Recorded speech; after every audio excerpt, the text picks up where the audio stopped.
Hello. ഇന്നത്തെ നമ്മുടെ POK സെക്ഷനിൽ നമ്മൾ നോക്കാൻ പോകുന്നത് 141/2023 എന്ന ക്വസ്റ്റ്യൻ പേപ്പറിലെ 2 ചോദ്യങ്ങളും അതുമായി ബന്ധപ്പെട്ട കാര്യങ്ങളുമാണ് കേട്ടോ. ഓക്കെ, നോക്കിക്കൊള്ളുക. ഒരു ചോദ്യം: ഇന്ത്യയിലെ ഏറ്റവും വലിയ എണ്ണപ്പാടം ഏതാണ്? ഇന്ത്യയിലെ ഏറ്റവും വലിയ എണ്ണപ്പാടം ഏതാണ്? ഓക്കെ, ഭയങ്കര ഈസി ക്വസ്റ്റ്യൻ ആണ് അല്ലേ? എന്തോ ആൻസറിന്റെ ഏറ്റവും വലിയ എണ്ണപ്പാടം ഏതാണ്? ഏറ്റവും വലിയ എണ്ണപ്പാടം ഝാറിയാണ് അല്ലേ? ഝാറിയാണ് ഏറ്റവും വലിയ എണ്ണപ്പാടം അല്ലേ? അങ്ങനെ ചിന്തിച്ച ആൾക്കാരില്ലേ? എക്സാമിൽ തെറ്റിച്ച ആൾക്കാരില്ലേ? ഇത് ഉണ്ട്. ഓക്കെ, ഈ ഒരു ക്വസ്റ്റ്യന്റെ കുഴപ്പം ഞാൻ പറഞ്ഞുതരാം. ഇതിന്റെ ആൻസർ ജാറി അല്ല. ഓക്കെ, ഈ ക്വസ്റ്റ്യന്റെ കുഴപ്പം എന്ന് പറഞ്ഞു കഴിഞ്ഞാല് നമ്മളിങ്ങനെ ഇന്ത്യയിലെ ഏറ്റവും വലിയ എണ്ണപ്പാടം, നമ്മളത് ചിലപ്പം നിങ്ങൾ ഇപ്പൊ നോർമൽ മൈൻഡിലേക്ക് ഇരിക്കുന്നതുകൊണ്ട് നിങ്ങൾ അത് ഈസി ആയിട്ട് ചിലപ്പോൾ എഴുതുമായിരിക്കും. എന്നാൽ എക്സാം ഹാളിൽ നമുക്ക് പെട്ടെന്ന് ഈ എണ്ണപ്പാടം എന്ന ചോദ്യവും ഈ ജാറിയും കൂടെ നമ്മളെ കണക്ട് ആയിട്ട് കൽക്കരി പാടം എന്ന് നമ്മൾ വിചാരിച്ച് ജാറി എന്ത് ചെയ്യും? ആൻസർ എഴുതും. മനസ്സിലായി? അതിന് വേണ്ടിയിട്ട്, അങ്ങനെ എഴുതാൻ വേണ്ടിയിട്ട് നമ്മളെ പറ്റിക്കാൻ വേണ്ടി തന്നെയാണ് PSC എന്ത് ചെയ്തിരിക്കുന്നത്? A ഓപ്ഷനിലെ ജാതിയെ കൊടുത്തിരിക്കുന്നത്. മനസ്സിലായോ? അപ്പൊ ഇങ്ങനെ നമ്മളെ പറ്റിക്കുന്ന ചോദ്യങ്ങളുണ്ട്. ഭയങ്കര ഈസി ക്വസ്റ്റ്യൻ ആണ്, 1 മാർക്ക് ചുമ്മാ കിട്ടുന്ന ക്വസ്റ്റ്യൻ ആണ്. എന്നാൽ പോലും നമുക്ക് എന്ത് സംഭവിക്കാറുണ്ട്? ഇതിൽ മിസ്റ്റേക്ക് വരാറുണ്ട്. ഇപ്പൊ തന്നെ ഈ LDC എക്സാം ഒരുപാട് ആൾക്കാർ നല്ല സ്റ്റേറ്റ്മെന്റ് ക്വസ്റ്റ്യൻ ഒക്കെ ശരിയാക്കിയിട്ട് ഇതുപോലത്തെ ചെറിയ ചെറിയ ക്വസ്റ്റ്യൻസിനെ എന്ത് ചെയ്തു? തെറ്റിച്ച് മാർക്ക് കളഞ്ഞിട്ടുണ്ട്. ഓക്കെ, അപ്പൊ ശ്രദ്ധിക്കുക. ഏറ്റവും വലിയ എണ്ണപ്പാടം ചോദിക്കുകയാണെങ്കിൽ അത് മുംബൈ ഹൈ ആണ്. ഏറ്റവും വലിയ എണ്ണപ്പാടം ഏതാണ്? മുംബൈ ഹൈ ആണ്. അപ്പൊ അത് ഏത് ചാപ്റ്ററിൽ നിന്ന്? SCR ചാപ്റ്റർ നിങ്ങൾക്ക് ഞാൻ പറഞ്ഞു തന്നിട്ടുണ്ട്. ഞാൻ ഇന്നാണ് മറ്റേ ഇന്ത്യ സാമ്പത്തിക ഭൂമിശാസ്ത്രം എന്ന് പറഞ്ഞിട്ട് SCR ചാപ്റ്ററിനെ കുറിച്ച് വീഡിയോ ചെയ്തിട്ടുണ്ടായിരുന്നു. ആ ഒരു ചാപ്റ്ററിലാണ് ഈ ചോദ്യങ്ങളെല്ലാം വരുന്നത്. മനസ്സിലായ? ഓക്കെ, അപ്പൊ നമുക്ക് നോക്കാം. ഏറ്റവും വലിയ എണ്ണപ്പാടം മുംബൈ ഹൈ ആണ്. മുംബൈ ഹൈ എവിടെ നമുക്കറിയാം? മഹാരാഷ്ട്രയിലാണ് മുംബൈ ഹൈ അല്ലെ? മഹാരാഷ്ട്രയിലാണ് മുംബൈ ഹൈ സ്ഥിതി ചെയ്യുന്നത്. ഓക്കെ, അങ്ങനെയാണെങ്കിൽ ഇന്ത്യയിൽ ആദ്യത്തെ എണ്ണപ്പാടം ഏതാണ്? ഇന്ത്യയിൽ ആദ്യത്തെ എണ്ണപ്പാടമാണ് ദിഗ്ബോയ്. ഇന്ത്യയിൽ ആദ്യത്തെ എണ്ണപ്പാടം ഏതാണ് പിള്ളേരെ? ദിഗ്ബോയ് ആണ്. അതെവിടെയാണ് ദിഗ്ബോയ് സ്ഥിതി ചെയ്യുന്നത്? ദിഗ്ബോയ് സ്ഥിതി ചെയ്യുന്നത് അസമിലാണ് അല്ലേ? അസമിലാണ് ദിഗ്ബോയ് സ്ഥിതി ചെയ്യുന്നത്. അപ്പൊ ഇന്ത്യയിലെ ഏറ്റവും വലിയ എണ്ണപ്പാടം ചോദിക്കുകയാണെങ്കിൽ മുംബൈ ഹൈയും, ഇന്ത്യയിൽ ആദ്യത്തെ എണ്ണപ്പാടം ചോദിക്കുകയാണെങ്കിൽ ദിഗ്ബോയുമാണ്. അപ്പൊ അത് രണ്ടും ആ രീതി ഓർത്തിരിക്കുക. ഇനി ജാറിയുടെ ചോദ്യം ഇതാണ്: ഇന്ത്യയിലെ ഏറ്റവും വലിയ കൽക്കരി പാടം. ഇന്ത്യയിലെ ഏറ്റവും വലിയ കൽക്കരി പാടമാണ് ഝാറിയ. ഇന്ത്യയിലെ ഏറ്റവും വലിയ കൽക്കരി പാടമാണ് ഝാറിയ. ഝാറിയ എവിടെയാണ്? ഝാറിയ ജാർഖണ്ഡിലാണ് അല്ലെ? ഝാറിയ എവിടെയാണ്? ജാർഖണ്ഡിലാണ് ഝാറിയ സ്ഥിതി ചെയ്യുന്നത്. മനസ്സിലായോ? അപ്പൊ ഇന്ത്യയിലെ ഏറ്റവും വലിയ കൽക്കരി പാടമാണ് ഝാറിയ. ഝാറിയ എവിടെ സ്ഥിതി ചെയ്യുന്നു കഴിഞ്ഞാൽ ജാർഖണ്ഡിൽ സ്ഥിതി ചെയ്യുന്നു. അങ്ങനെയാണെങ്കിൽ ഇന്ത്യയിൽ ആദ്യത്തെ കൽക്കരി പാടം ഏതാണ്? ഇന്ത്യയിൽ ആദ്യത്തെ കൽക്കരി പാടം ഏതെന്ന് കേട്ട് കഴിഞ്ഞാല് അത് റാണിഗഞ്ച് ആണ് കേട്ടോ. റാണിഗഞ്ചാണ് ഇന്ത്യയിലെ ആദ്യത്തെ കൽക്കരി പാടം. റാണിഗഞ്ചാണ് കേട്ടോ. റാണിഗഞ്ച് ഇന്ത്യയാണ്. റാണിഗഞ്ചാണ് കേട്ടോ. റാണിഗഞ്ചാണ് ഇന്ത്യയിലെ ആദ്യത്തെ കൽക്കരി പാടം. അത് കൽക്കരി പാടം അല്ലെങ്കിൽ കൽക്കരി കഞ്ഞി എന്നൊക്കെ ചോദിച്ചാൽ റാണിഗഞ്ചാണ്. റാണിഗഞ്ച് എവിടെയാണ്? വെസ്റ്റ് ബംഗാളിലാണ്, പശ്ചിമ ബംഗാളിലാണ്. ഓക്കെ, അപ്പൊ ആ 4 ചോദ്യങ്ങൾ മാറിപ്പോകുന്നതാണ്. ആദ്യത്തെ എണ്ണപ്പാടം ദിഗ്ബോയ് അസം. ഏറ്റവും വലിയ എണ്ണപ്പാടം മുംബൈ ഹൈ മഹാരാഷ്ട്ര. ഇനി അടുത്ത് ആദ്യത്തെ കൽക്കരിപ്പാടം റാണിഗഞ്ച് വെസ്റ്റ് ബംഗാൾ. ഏറ്റവും വലിയ കൽക്കരിപ്പാടം ഝാറിയ ജാർഖണ്ഡ്. അപ്പൊ ഇനി ഈ ചോദ്യങ്ങളിൽ നിങ്ങൾ എന്ത് ചെയ്യരുത് പിള്ളേരെ? തെറ്റിക്കരുത്. ശ്രദ്ധിച്ച് തന്നെ ഈ ക്വസ്റ്റ്യൻസ് എന്ത് ചെയ്യണം? എഴുതണം. അപ്പൊ ഇവിടുത്തെ ആൻസർ എന്ന് പറയുന്നത് മുംബൈ ഹൈ ആണ്. ആ 4 ചോദ്യങ്ങൾ പഠിച്ചു വെച്ചോ. നിങ്ങൾക്ക് ഉറപ്പായിട്ടും ഇപ്പം 10th പ്രിലിംസ് ആയിക്കോട്ടെ, LGS പരീക്ഷകളായിക്കോട്ടെ, നിങ്ങൾക്ക് ചോദ്യം ഉറപ്പായും വരുന്നെന്നാണ് ഈ പറഞ്ഞത്. ഉറപ്പാക്കാൻ പറ്റും. നമുക്ക് ഉറപ്പാണ് എനിക്ക് ഈ ഒരു ചോദ്യം ഉണ്ടാവും എന്ന് നമുക്ക് പറയാൻ പറ്റുന്ന ഒരു ചോദ്യമാണ് ഞാൻ ഇപ്പൊ പറഞ്ഞത്. ഓക്കെ അല്ലേ? ഈ 4 പോയിന്റിൽ നിന്ന് 1 മാർക്ക് നിങ്ങൾക്ക് കിട്ടും. ശ്രദ്ധിച്ച് ചെയ്താൽ മതി കേട്ടോ. ഓക്കെ, എക്സാം ഹാളിലെ പ്രഷർ മാനേജ്മെന്റ് വളരെ ഇമ്പോർട്ടന്റ് ആണ്. നമുക്ക് നന്നായിട്ട് അറിയാവുന്ന ചോദ്യങ്ങൾ പോലും നമുക്ക് തെറ്റും. മനസ്സിലായില്ലേ? നമ്മൾ അഡ്രിനാൽ റഷ് എന്ന് പറയും.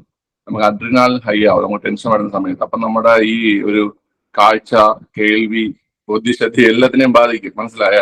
ഓർമ്മയെ ഉൾപ്പെടെ ബാധിക്കും. അപ്പൊ അതുകൊണ്ടാണ് എന്ത് ചെയ്യുന്നത്? നമുക്ക് ഈ നന്നായി പഠിച്ചാലും പല ആൾക്കാർക്കും നന്നായി എക്സാം എഴുതാൻ പറ്റാത്തത്. ഓക്കെ, അത് മനസ്സിലാക്കാം.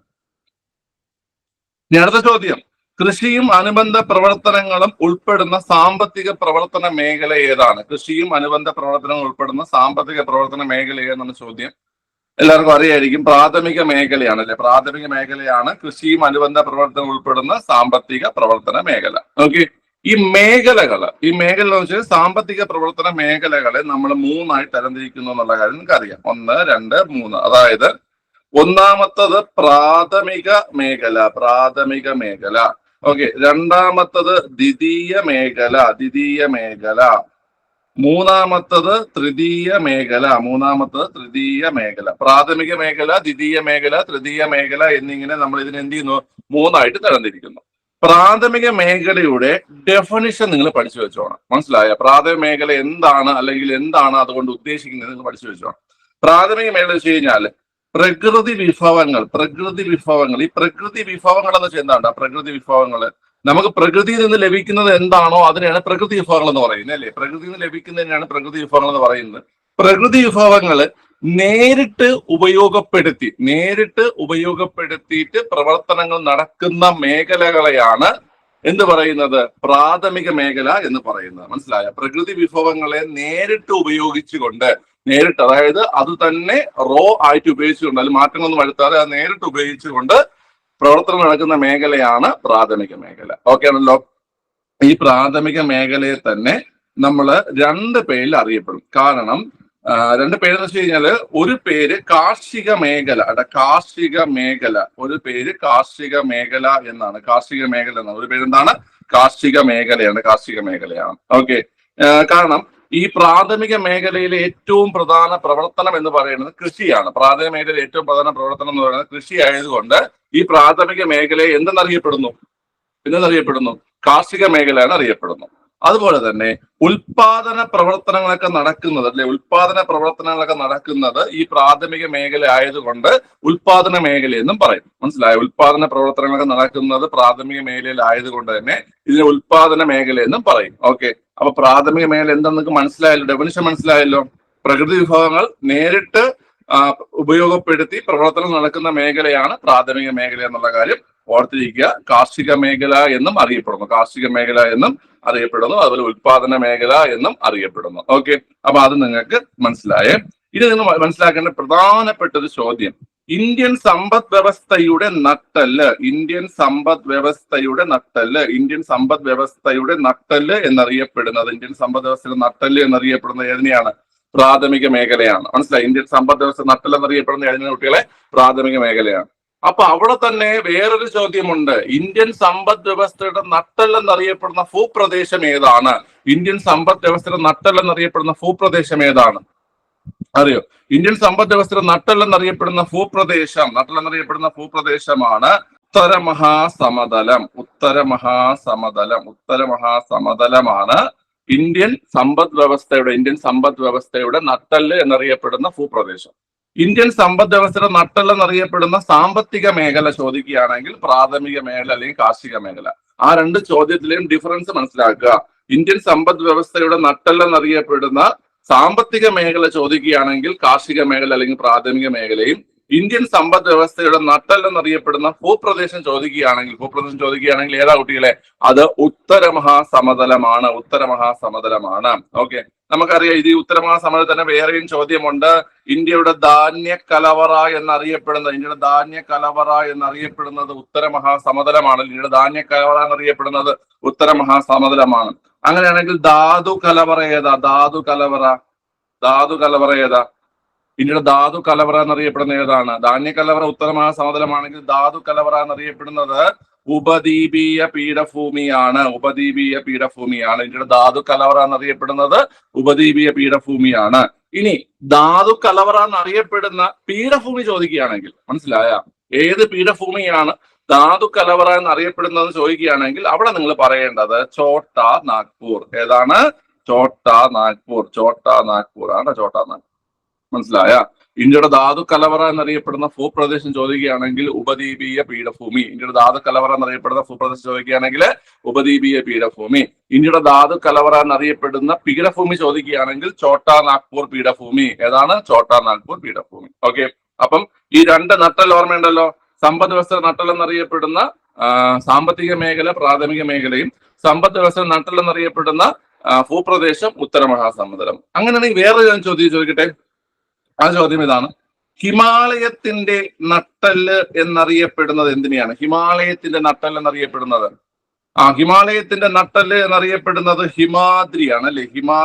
ഹിമാലയത്തിന്റെ നട്ടെല്ല് എന്നറിയപ്പെടുന്നത് എന്തിനെയാണ്? ഹിമാദ്രിയാണ് ഹിമാലയത്തിന്റെ നട്ടെല്ല് എന്നറിയപ്പെടുന്നത്. ഇതൊക്കെ ഞാനിങ്ങനെ കണക്ട് ചെയ്ത് പറയാന്ന് വെച്ച് കഴിഞ്ഞാൽ നമുക്ക് ഇപ്പൊ ഒരു റിവിഷൻ രീതിയിൽ പഠിച്ചു പോകേണ്ട ഒരു സമയമാണ്. അപ്പൊ സ്ഥിരമായി ചോദിക്കുന്ന കുറെ ചോദ്യങ്ങൾ, അത് സ്ഥിരമായി ചോദ്യം വരുന്ന ഭാഗങ്ങൾ എടുക്കുക, അതുമായി ബന്ധപ്പെട്ട് കണക്ട് ചെയ്ത് പഠിക്കുക. അപ്പൊ അതുകൊണ്ടാണ് ഞാൻ ഇങ്ങനെ പറഞ്ഞു പോകണം. അല്ലാതെ ഇപ്പം നിങ്ങൾ ഇവിടെ ഒരു ഭാഗം പറഞ്ഞു തുടങ്ങിയിട്ട് ഇയാൾ ഇത് എങ്ങോട്ട് പോകണം എന്ന് നമ്മൾ റിവിഷൻ ചെയ്യുമ്പോൾ ആ രീതിയിലൊക്കെ പറഞ്ഞു പോകണം. പഠിച്ചു പോയാലേ നമുക്ക് കുറെ പോയിന്റ്സ് നമുക്ക് എന്ത് ചെയ്യാനുള്ളത് കിട്ടത്തുള്ളൂ കേട്ടോ. ഓക്കെ, അപ്പൊ പ്രാഥമിക മേഖലയെ കുറിച്ച് ഞാൻ പറയട്ടെ. പ്രാഥമിക മേഖലയെ കുറിച്ച് പ്രാഥമിക മേഖലയെ കുറിച്ച് കഴിഞ്ഞാൽ പ്രകൃതി വിഭവങ്ങൾ നേരിട്ട് ഉപയോഗപ്പെടുത്തി പ്രവർത്തനം നടക്കുന്ന മേഖലയാണ് ഏത് പ്രാഥമിക മേഖല എന്ന് പറയുന്നത്. ഓക്കെ, ഈ പ്രാഥമിക മേഖലയിലെ പ്രധാന പ്രവർത്തനം കൃഷി ആയതുകൊണ്ട് തന്നെ ഇതിനെ കാർഷിക മേഖല എന്നും അറിയപ്പെടുന്നു. കാർഷിക മേഖല എന്നും അറിയപ്പെടുന്നു. പിന്നെ നമ്മൾ പറഞ്ഞു ഇന്ത്യൻ സമ്പദ് വ്യവസ്ഥ നട്ടൽ എന്നറിയപ്പെടുന്ന സാമ്പത്തിക മേഖലയാണ്. ഓക്കെ, ഇത്രയാണ് നമ്മൾ പ്രാഥമിക മേഖലയെ കുറിച്ച് പറഞ്ഞത്. ഇനി പ്രാഥമിക മേഖലയിലെ പ്രവർത്തനങ്ങൾ നോക്കാണ്. പ്രാഥമിക മേഖലയിലെ പ്രവർത്തനങ്ങൾ പ്രധാനമായിട്ടും 4 കാര്യങ്ങളാണ് നമ്മുടെ സ്കൂൾ ടെക്സ്റ്റിലൊക്കെ പഠിക്കാൻ പറയുന്നത്.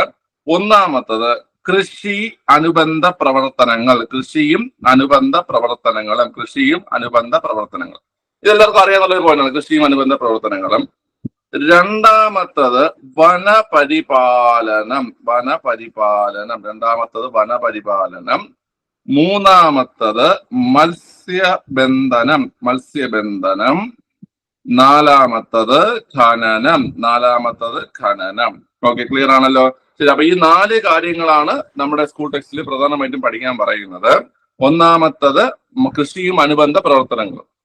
ഞാൻ പറയുന്നത് എന്താ നിങ്ങൾക്ക് മനസ്സിലായല്ലോ. അതായത് പ്രാഥമിക മേഖലയിൽ അല്ലെങ്കിൽ ഒന്നാമത്തെ മേഖലയിൽ ഉൾപ്പെടുന്ന പ്രധാന പ്രവർത്തനങ്ങളാണ് കൃഷി അനുബന്ധ പ്രവർത്തനങ്ങൾ. 1 വനപരിപാലനം. വനം എന്ന് പറഞ്ഞു കഴിഞ്ഞാൽ നമുക്ക് പ്രകൃതിയിൽ നിന്ന് നേരിട്ട് നമുക്ക് ലഭിക്കുന്നതല്ലേ വനം, അല്ലെ? പ്രകൃതിയിൽ താനെ ഉണ്ടാവുന്നതാണ് വനം, അല്ലേ? ഓക്കെ, അപ്പൊ വനപരിപാലനം എന്ന് വെച്ച് കഴിഞ്ഞാൽ പ്രകൃതി വിഭവങ്ങൾ നമ്മൾ ഉപയോഗപ്പെടുത്തുന്നതല്ലേ? നമ്മൾ ഡെഫിനിഷൻ പറഞ്ഞ ഓർമ്മയുണ്ട്, പ്രകൃതി വിഭവങ്ങൾ നേരിട്ട് ഉപയോഗപ്പെടുത്തുന്നതിനാണ് പ്രാഥമിക മേഖല എന്ന് പറയുന്നത്. അപ്പൊ വനപരിപാലനം പ്രാഥമിക മേഖല. മത്സ്യബന്ധനം, മത്സ്യ സമ്പത്ത് എന്ന് പറഞ്ഞാൽ നമുക്ക് പ്രകൃതിയിൽ നിന്ന് നേരിട്ട് കിട്ടുന്നതാണ്. അപ്പം അത് എന്താണ് പ്രാഥമിക മേഖലയിൽ. ഖനനം. ഖനനം എന്ന് വെച്ച് കഴിഞ്ഞാൽ ഈ ധാതുക്കളും മറ്റുമൊക്കെ നമ്മൾ എന്ത് ചെയ്യാറുണ്ട്, ലോഹങ്ങളായാലും അതിനെയൊക്കെ നമ്മുടെ ഭൂമിയിൽ നിന്ന് മൈനിങ് ചെയ്തെടുക്കാറുണ്ട്, കുഴിച്ചെടുക്കാറുണ്ട്. ഓക്കെ, അപ്പൊ അതുകൊണ്ട് ഖനനവും എന്താണ് പ്രാഥമിക മേഖലയാണ്. അപ്പം പ്രാഥമിക മേഖലയിൽ 4 കാര്യങ്ങളെ കൃഷി അനുബന്ധ പ്രവർത്തനങ്ങൾ, വനപരിപാലനം, മത്സ്യബന്ധനം, ഖനനം. ഓക്കെ അല്ലേ? ശരി, നമുക്കിനി ദ്വിതീയ മേഖല എന്താണെന്ന് നോക്കാം. ദ്വിതീയ മേഖല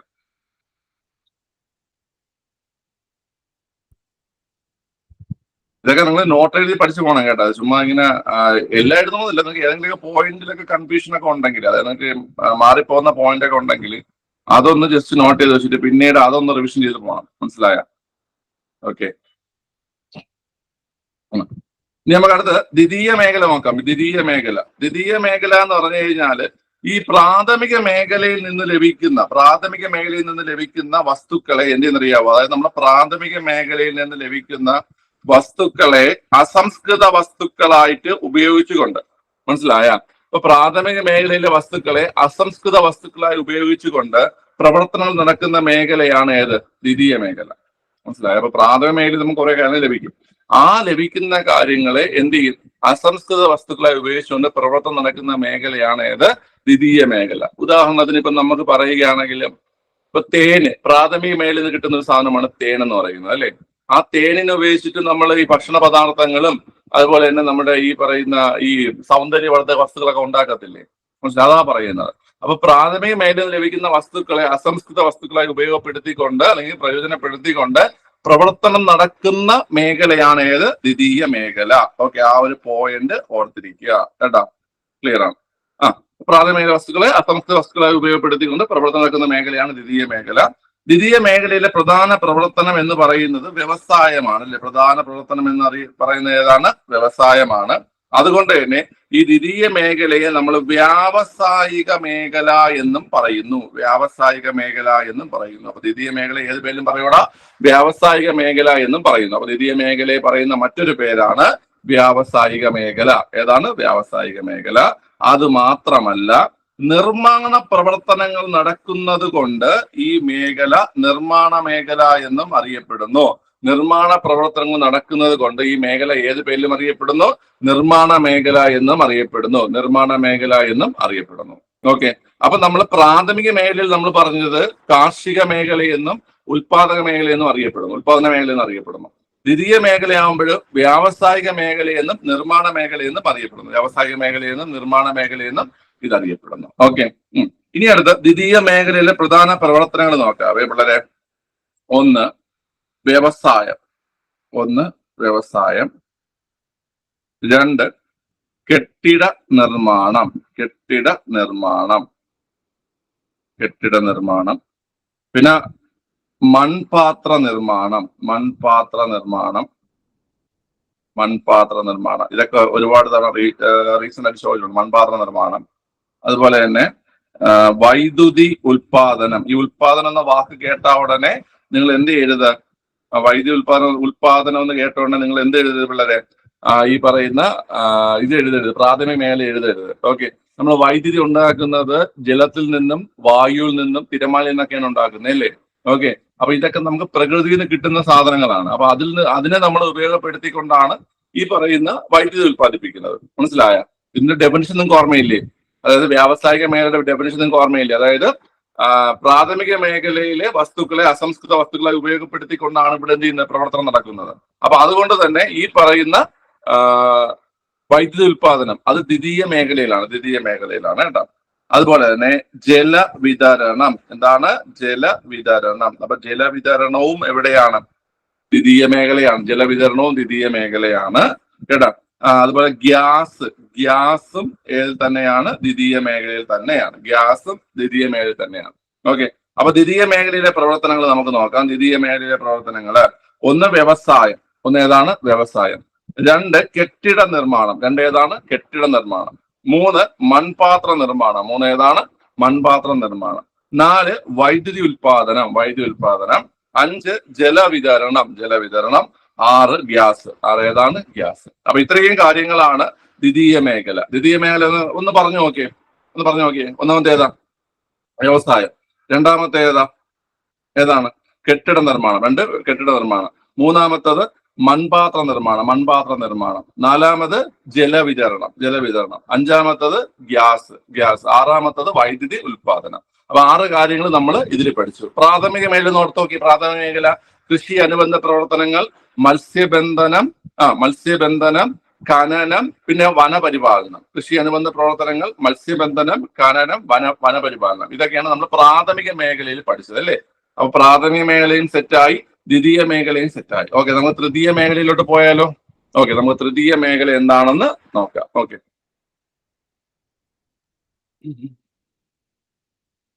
നമ്മൾ ഈ പഠിക്കുന്നതൊക്കെ റിവിഷൻ ചെയ്ത് പോകണം കേട്ടോ. റിവിഷൻ ചെയ്ത് പോകണം നന്നായിട്ട്. നിങ്ങൾ ഈ ഡെയിലി റിവിഷനൊക്കെ ഇമ്പോർട്ടൻ്റ് ആയിട്ട് ചെയ്യണം കേട്ടോ.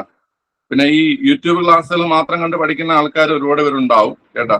അപ്പൊ നിങ്ങൾ ഈ SCRT അപ്പം അതായത് ക്ലാസ്സുകൾ നിങ്ങൾക്ക് മറ്റേ ഈ പെയ്ഡ് ക്ലാസ് കിട്ടുന്നത് പോലെ എല്ലാവർക്കും കിട്ടണമെന്നില്ല. പെയ്ഡ് ക്ലാസ് ആകുമ്പോൾ കുട്ടികൾ കൃത്യമായിട്ട് എന്ത് ചെയ്യും? ക്ലാസ് അറ്റൻഡ് ചെയ്ത് പോവും.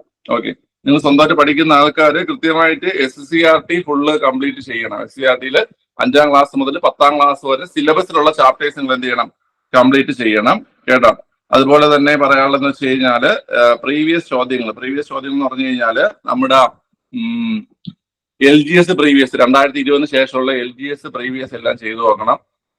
പിന്നെ നമ്മുടെ പ്രിലിംസ് 10th പ്രിലിംസിന്റെ ക്വസ്റ്റ്യൻ പേപ്പറുകളുണ്ടല്ലോ, അതും നന്നായിട്ട് ചെയ്തു നോക്കണം. ഓക്കെ, പിന്നെ കറണ്ട് അഫയേഴ്സ് നിങ്ങൾക്ക് പരീക്ഷ എപ്പോഴാണോ നിങ്ങൾക്ക് പരീക്ഷ വരണതിന് കറക്റ്റ് 1 മാസം മുമ്പ് വരെ ഉള്ളതെങ്കിൽ നിങ്ങൾ പഠിച്ചിരിക്കണം കേട്ടോ. ഇപ്പൊ LDC ഒക്കെ നോക്കുകയാണെങ്കിൽ 1 മാസം മുമ്പ് വരെയുള്ളതൊക്കെ എന്ത് ചെയ്തിട്ടുണ്ട്? ചോദിച്ചിട്ടുണ്ട്. 1 മാസം അല്ലെങ്കിൽ ഒരു 4 ആഴ്ച മുമ്പുള്ളതോ അതുവരെയൊക്കെ നിങ്ങൾ എന്ത് പഠിച്ചിരിക്കണം. ഓക്കെ, അപ്പൊ അത്രയും കാര്യങ്ങൾ നന്നായിട്ട് പഠിക്കുക.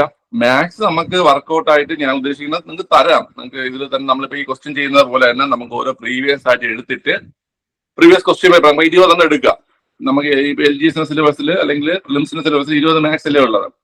നമുക്ക് 20 എടുത്തിട്ട് നമുക്ക് ഇതുപോലെ എന്ത് ചെയ്യാം? ചെയ്ത് പോവാം. ഓരോ ക്വസ്റ്റ്യൻ ആയിട്ട് എങ്ങനെ ചെയ്യുന്നു പറഞ്ഞു പോവാം. ഓക്കെ, അത് വേണമെങ്കിൽ നിങ്ങൾ കമന്റ് ചെയ്താൽ കേട്ടോ. ജസ്റ്റ് കമന്റ് ചെയ്താൽ നമുക്ക് അതനുസരിച്ച് തന്നെ ചെയ്തു പോവാം. അടുത്ത തൃതീയ മേഖല. ഓക്കെ, അപ്പൊ ഡെഫിനിഷൻ ഞാൻ ഒന്നുകൂടെ പറയാണ്. ഞാൻ വീണ്ടും പറയണത് എനിക്ക് വട്ടായതുകൊണ്ടല്ല, നിങ്ങൾ ഇത് നന്നായിട്ട് പഠിക്കാൻ വേണ്ടിയിട്ടാണ്. ഓക്കെ, പ്രാഥമിക മേഖല എന്ന് പറഞ്ഞു കഴിഞ്ഞാല് പ്രകൃതി വിഭവങ്ങൾ നേരിട്ട് ഉപയോഗപ്പെടുത്തി പ്രവർത്തനം നടക്കുന്നു പ്രാഥമിക മേഖല. അടുത്ത ദ്വിതീയ മേഖല എന്ന് വെച്ച് കഴിഞ്ഞാല് ഈ പ്രാഥമിക മേഖലയിലെ വസ്തുക്കളെ അസംസ്കൃത വസ്തുക്കളായി ഉപയോഗപ്പെടുത്തി പ്രവർത്തനം നടക്കുന്നതാണ് ദ്വിതീയ മേഖല. അടുത്ത തൃതീയ മേഖല എന്ന് വെച്ച് കഴിഞ്ഞാല് പ്രാഥമിക ദ്വിതീയ മേഖലകളിലെ ഉൽപ്പന്നങ്ങൾ പ്രാഥമിക ദ്വിതീയ മേഖലയിലെ ഉൽപ്പന്നങ്ങള് സംഭരിക്കുകയും അതുപോലെ തന്നെ വിതരണം ചെയ്യുകയും ചെയ്യുന്ന, സംഭരിക്കുകയും അതുപോലെ വിതരണം ചെയ്യുകയും ചെയ്യുന്ന മേഖലയാണ് ഏത്? തൃതീയ മേഖല. മനസ്സിലായല്ലോ? ഓക്കെ. അപ്പൊ പ്രാഥമിക ദ്വിതീയ മേഖലയിലെ ഉൽപ്പന്നങ്ങളെ സംഭരിക്കുകയും വിതരണം ചെയ്യുകയും ചെയ്യുന്ന മേഖല, പ്രാഥമിക ദ്വിതീയ മേഖലകളിലെ ഉൽപ്പന്നങ്ങളെ സംഭരിക്കുകയും വിതരണം ചെയ്യുകയും ചെയ്യുന്ന മേഖലയാണ് ഏത്? തൃതീയ മേഖല. ഓക്കെ. അപ്പൊ നമ്മൾ പ്രാഥമിക മേഖലയ്ക്ക് നമ്മൾ വേറൊരു പേര് പറഞ്ഞു. എന്താണ്? കാർഷിക മേഖല, അതുപോലെ ഉൽപാദന മേഖല. ഓക്കെ. ദ്വിതീയ മേഖലയ്ക്ക് നമ്മൾ പേര് പറഞ്ഞു. എന്താണ്? വ്യാവസായിക മേഖല അല്ലെങ്കിൽ നിർമ്മാണ മേഖല. അതുപോലെ തൃതീയ മേഖലയ്ക്കും പേരുണ്ട്, സേവന മേഖല. തൃതീയ മേഖലയുടെ പേരെന്താണ്ട? സേവന മേഖല എന്നാണ്. തൃതീയ മേഖലയുടെ പേരെന്താണ്? സേവന മേഖല എന്നാണ്. ഓക്കെ. അപ്പൊ നമുക്ക് അങ്ങനെ ചോദിക്കും, സേവന മേഖല എന്നറിയപ്പെടുന്നത് എന്താണ്? സേവന മേഖല എന്നറിയപ്പെടുന്നത് എന്താണ്? തൃതീയ മേഖല. വ്യവസായ മേഖല എന്നറിയപ്പെടുന്നത് എന്താണ്? ദ്വിതീയ മേഖല. മനസ്സിലായോ? Secondary sector.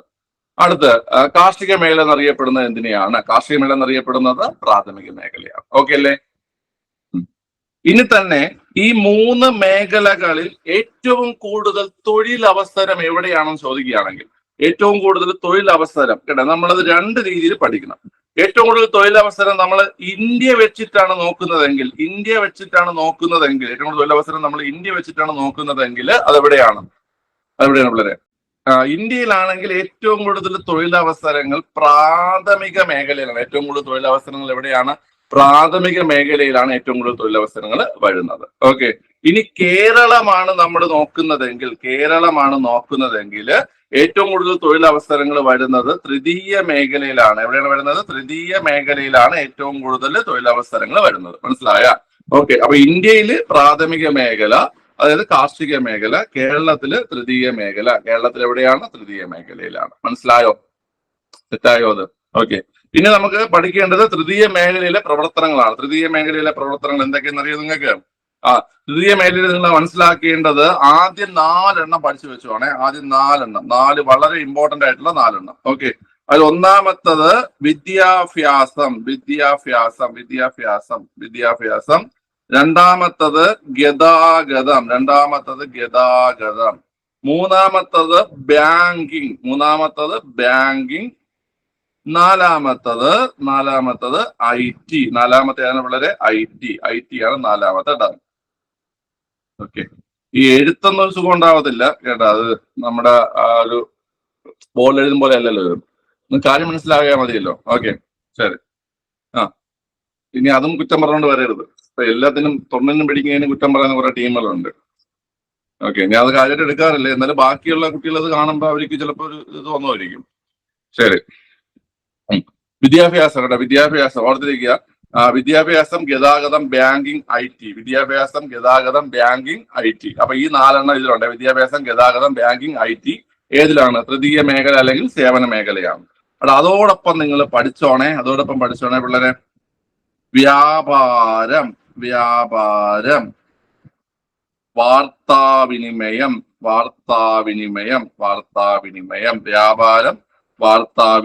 വ്യാപാരം, വാർത്താവിനിമയം. ഓക്കെ. അതുപോലെ തന്നെ ഹോട്ടൽ. അതുപോലെ തന്നെ ഇൻഷുറൻസ്. അതുപോലെ തന്നെ ബിസിനസ്. അതുപോലെ തന്നെ റിയൽ എസ്റ്റേറ്റ്. അതുപോലെ തന്നെ സംഭരണം. 12ാമത്തത് സാമൂഹ്യ സേവന പ്രവർത്തനങ്ങൾ. സേവനം എന്ന വാക്കെന്ന് പറഞ്ഞു കഴിഞ്ഞാൽ അത് സേവന മേഖലയാണ് അല്ലേ? ഓക്കെ, ശരി. നമ്മൾ നോക്കി. അപ്പൊ 12 കാര്യങ്ങളാണ് നമ്മൾ തൃതീയ മേഖലയിലുള്ളത് എന്ന രീതി പഠിക്കേണ്ടത്. നമുക്ക് ഒന്നുകൂടെ നോക്കാവേ. വിദ്യാഭ്യാസം, ഗതാഗതം, ബാങ്കിങ്, IT. ഓക്കെ. വ്യാപാരം, വാർത്താവിനിമയം. Hotel, insurance, business, real estate. അതൊരു പ്രാസത്തിൽ എന്ന് പറഞ്ഞു പഠിച്ചാൽ മതി. Hotel, insurance, business, real estate. സംഭരണം, അതുപോലെ സാമൂഹ്യ സേവന പ്രവർത്തനങ്ങൾ. ഓക്കെ. രണ്ട് സംഭരണ സാമൂഹ്യ സേവന പ്രവർത്തനങ്ങള് കേട്ടോ. ആദ്യം നാളെ പഠിക്കുക. വിദ്യാഭ്യാസം, ഗതാഗതം, ബാങ്കിങ്, IT. പിന്നെ വാ വച്ചിട്ട് രണ്ടെണ്ണം: വ്യാപാരം, വാർത്താവിനിമയം. വ്യാപാരം, വാർത്താവിനിമയം. വ്യാപാരം, വാർത്താവിനിമയം. അതുപോലെ തന്നെ hotel, insurance, business, real estate. Hotel, insurance, business, real estate. അതുപോലെ തന്നെ സംഭരണ സാമൂഹ്യ സേവന പ്രവർത്തനങ്ങൾ. അപ്പൊ ഇതാണ് തൃതീയ മേഖല അല്ലെങ്കിൽ സേവന മേഖലയിലെ പ്രധാന പ്രവർത്തനങ്ങൾ. അപ്പൊ നിങ്ങൾക്ക് ഈ രണ്ട് ചോദ്യവുമായി ബന്ധപ്പെട്ടിട്ടുള്ള ആ ഒരു എക്സ്പ്ലനേഷൻ അല്ലെങ്കിൽ റിലേറ്റഡ് ഫാക്ട്സ് ആണ് നമ്മൾ പഠിച്ചത് അല്ലേ? തെറ്റായ? മനസ്സിലായ? ഓക്കെ, ശരി. അപ്പോഴ് ഇന്നിപ്പോ ഇത്ര മതി. ഒന്നുകൂടെ പറയണോ ഇത്? അല്ല, ഈ പറഞ്ഞ പ്രവർത്തനങ്ങൾ അതാണ് നമ്മൾ ചോദിക്കുന്നത്. പ്രാഥമിക മേഖല ഓർമ്മ ഉണ്ടല്ലോ: കൃഷി, അനുബന്ധ പ്രവർത്തനങ്ങള്, മത്സ്യബന്ധനം, ഖനനം, പിന്നെ വനപരിപാലനം. അതുപോലെ ദ്വിതീയ മേഖലയാകുമ്പോഴും വ്യവസായം, കെട്ടിട നിർമ്മാണം, വൈദ്യുതി ഉൽപാദനം, മൺപാത്ര നിർമ്മാണം, അതുപോലെ ജലവിതരണം, ഗ്യാസ്. ഇതൊക്കെയാണ് നമ്മൾ ദ്വിതീയ മേഖലയിൽ പറഞ്ഞത് അല്ലേ? ഓക്കെ. അടുത്ത തൃതീയ മേഖലയിൽ ഇപ്പൊ പറഞ്ഞ 12 എണ്ണം എന്തൊക്കെയാണ്? വിദ്യാഭ്യാസം, ബാങ്കിങ്, ഗതാഗതം, IT, അതുപോലെ തന്നെ വ്യാപാരം, വാർത്താവിനിമയം, പിന്നെ hotel, insurance, business, real estate, സംഭരണം, സാമൂഹ്യ സേവന പ്രവർത്തനങ്ങൾ. അപ്പൊ ഇതുപോലെ ഒന്ന് പറയാൻ പറ്റണം. മനസ്സിലായി? ഇതുപോലെ ഒന്ന് പറയാൻ പറ്റണം. ഇതുപോലെ പറഞ്ഞ് പഠിക്കാനും പറ്റണം. ഓക്കെ, സെറ്റ് അല്ലേടാ? സെറ്റാണ്. മനസ്സിലായി? ഓക്കെ, ശരി. അപ്പൊ നമുക്ക് അടുത്ത ക്ലാസ്സിൽ കാണാം. മാത്സിന്റെ കാര്യം നിങ്ങൾ എന്താണെന്ന് വെച്ചാൽ പറ, നമുക്ക് വേണമെങ്കിൽ ചെയ്തു തരാം. ക്ലിയർ ആണല്ലോ? നിങ്ങളത് ഉപയോഗപ്പെടുത്തുക കേട്ടോ. നിങ്ങൾക്ക് വേണമെന്നുള്ള രീതിയിൽ നിങ്ങൾ ഉപയോഗപ്പെടുത്തുക കേട്ടോ. നമ്മൾ ഇടുന്ന ഈ ഗ്രൂപ്പിലെ ഈ ചാനലൊക്കെ ഇടുന്ന വർക്കൗട്ടുകളും മറ്റുമൊക്കെ ഉപയോഗപ്പെടുത്തുക. പിന്നെ ഈ SCRT ഒക്കെ പഠിക്കാനാണെങ്കിൽ നമ്മുടെ പ്ലേ ലിസ്റ്റ് എടുത്താൽ നിങ്ങൾ LGSന്റെ ഒരു പ്ലേ ലിസ്റ്റ് നമ്മുടെ കിടപ്പുണ്ട്. അത് നോക്കിയിട്ട് നിങ്ങൾ എന്ത് ചെയ്താൽ മതി? പഠിച്ചാൽ മതി. ഓക്കെ, ശരി. അപ്പം നമുക്ക് അടുത്ത ക്ലാസ്സിൽ എന്ത് ചെയ്യാം? കാണാം. Okay, bye, Tata.